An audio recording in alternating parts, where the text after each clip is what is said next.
नमो नमः सुप्रभातम श्रीमद् भगवत गीतामृत আজি শ্ৰীমদ্ ভগৱত গীতাৰ কৰ্ম সন্ন্যাস যোগ নামৰ পঞ্চম অধ্যায়ৰ দ্বিতীয় সংখ্যক শ্লোকভাগী হৈছে এনে ধৰণৰ শ্ৰী ভগৱানুবাচ সন্ন্যাসঃ কৰ্ময়োগস্য নিঃশ্ৰেয়সকৰাবুভৌ তয়োস্তু কৰ্ম সন্ন্যাসাৎ কৰ্ময়োগো বিশিষ্যতে। এই বিশিষ্ট শ্লোকভাগীৰ বক্তা শ্ৰীমদ্ ভগৱত শ্ৰীকৃষ্ণ।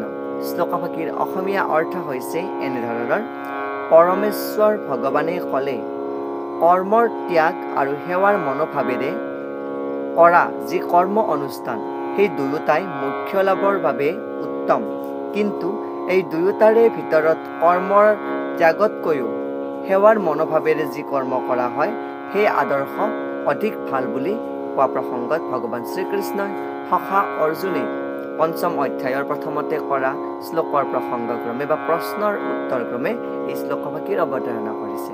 শ্লোকভাগীৰ তাৎপৰ্য তেখেতে ভগৱান শ্ৰীকৃষ্ণই কৰ্ম আৰু সন্ন্যাস যোগৰ যি কৰ্ম সন্ন্যাস যোগ তাৰ প্ৰাসংগিকতাৰ ক্ৰমত এনেধৰণৰ কিছুমান কথা উল্লেখ কৰিছে।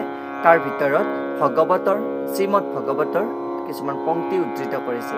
সেইখিনি এনেধৰণৰ ইন্দ্ৰিয় তৃপ্তিৰ বাবে যি কৰ্ম কৰা হয় সেই কৰ্মই মানুহক জড় জগতৰ বান্ধনত পেলাই দিয়ে। যিমান দিন ধৰি শাৰীৰিক সুখ সম্ভোগ কৰি যি বৃদ্ধি কৰিব পৰা হয় সেয়া হ'ল কৰ্ম, কিন্তু সিমানেই সেই দেহটো ধৰি বেলেগ বেলেগ দেহলৈ জন্মগ্ৰহণ কৰিবলগীয়া হোৱাটো সেইটো নিশ্চিত। সেইদৰে চিৰকালৰ বাবে জড়বন্ধনত যি বন্ধন খাই থকা যায় সেয়াই সম্ভাৱনা বাঢ়ি যাই থাকে যদি এই ইন্দ্ৰিয় তৃপ্তিৰ বাবে এই জগতত আমি কামনা কৰি থাকোঁ বা সুখ সম্ভোগৰ বাবে শাৰীৰিক সুখৰ তৃপ্তিৰ বাবে কাৰ্য কৰোঁ। আৰু সেই প্ৰসংগত ইয়াতে উল্লেখ কৰিছে যে শ্ৰীমদ্ ভগৱতৰ পঞ্চম স্কন্ধৰ পঞ্চম অধ্যায়ৰ যি 4 পৰা 6 নম্বৰ শ্লোক, এই শ্লোকত এনেধৰণৰ কথা উল্লেখ কৰিছে। শ্লোকভাগী হৈছে এনেধৰণৰ ন্যূনং প্ৰমত্তঃ কুৰুতে বিকৰ্ম यदिन्द्रिया प्रीतया अपृणोति न साधु मन्येत आत्मनो अयं सन्नपि क्लेशदा आसदेहः पराभवस्तावदबोधजातो यावन्न जिज्ञासत आत्मतत्त्वं यावत् क्रियास्तावदीदं मनो वै कर्मात्मकं येन शरीरबन्धः एवं मनः कर्मावसं प्रयुङ्क्ते अविद्यात्मनुपाधीयमाने प्रीतिर्न यावन्मयि वासुदेवे न मुच्यते देहयोगेन तावत्। অৰ্থাৎ মানুহবিলাকে ইন্দ্ৰিয়ৰ সুখ বিচাৰি উন্মাদ হৈ পৰে। তেওঁলোকে এই কথা বুজি নাপায় যে যেতিয়া যিটো দেহ সেই দেহটো দুখ কষ্টৰ ভঁৰাল আৰু পূৰ্বতে কৰা সকাম কৰ্মৰ ফলৰূপেহে এই দেহটো ধাৰণ কৰিবলগীয়া হৈছে। যদিও এই দেহটো খন্তেকীয়া তথাপিও ই নানানভাৱে মানুহক কষ্ট দি থাকে। সেইবাবে ইন্দ্ৰিয় সুখ বিচাৰি কৰ্ম কৰাটো কল্যাণদায়ক নহয়। মানুহৰ নিজৰ প্ৰকৃত পৰিচয়ৰ বিষয়ে যেতিয়ালৈকে মনত প্ৰশ্ন নাজাগে তেতিয়ালৈকে এই মানৱ জীৱন বৃথা বুলি ইয়াতে উল্লেখ কৰিছে। যেতিয়ালৈকে মানুহে আত্মপৰিচয় লাভ নকৰে তেতিয়ালৈকে ইন্দ্ৰিয় সুখৰ বাবে কৰ্মফল বিচাৰি কৰ্ম কৰি থাকিবলগীয়া হয়, আৰু তেতিয়ালৈকে ইন্দ্ৰিয় সুখৰ বিষয়ে সচেতন হৈ তাৰ সন্ধানতে ব্যস্ত হৈ থাকিবলগীয়া হয়। তেতিয়ালৈকে দেহৰ যি পৰিৱৰ্তন সেই দেহৰ পৰিৱৰ্তন সলাই পুনৰ্জন্ম চক্ৰত ব্ৰতিত হৈ থাকিবলগীয়া হৈ পৰে। আৰু ইয়াতে উল্লেখ কৰিছে যে যদিও মনটোক ভাল ফল লাভৰ বাবে কৰ্মৰ বাসনা বা অজ্ঞানে আচ্ছাদন কৰি ৰাখিছে, তথাপিও বসুদেৱৰ প্ৰতি যি ভক্তিভাৱেৰে কৰা কৰ্মৰ প্ৰতি যি হেঁপাহ জাগি উঠে সেই জাগাৰ চেষ্টা কৰিব লাগে।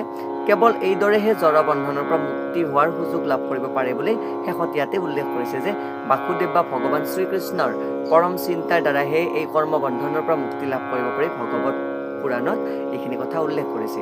আৰু ইয়াতে উল্লেখ কৰিছে যে সেইবাবে যি জ্ঞান, এই পাৰ্থিৱ দেহটোৱে মানুহৰ পৰিচয় নহয়, তাত থকা দেহৰ আত্মাটোৱেই হ'ল আচল পৰিচয়, অৰ্থাৎ যি আত্মাটোক উপলব্ধি কৰিব পাৰিছে সেয়াই হৈছে ইয়াত জ্ঞান বুলি কৈছে।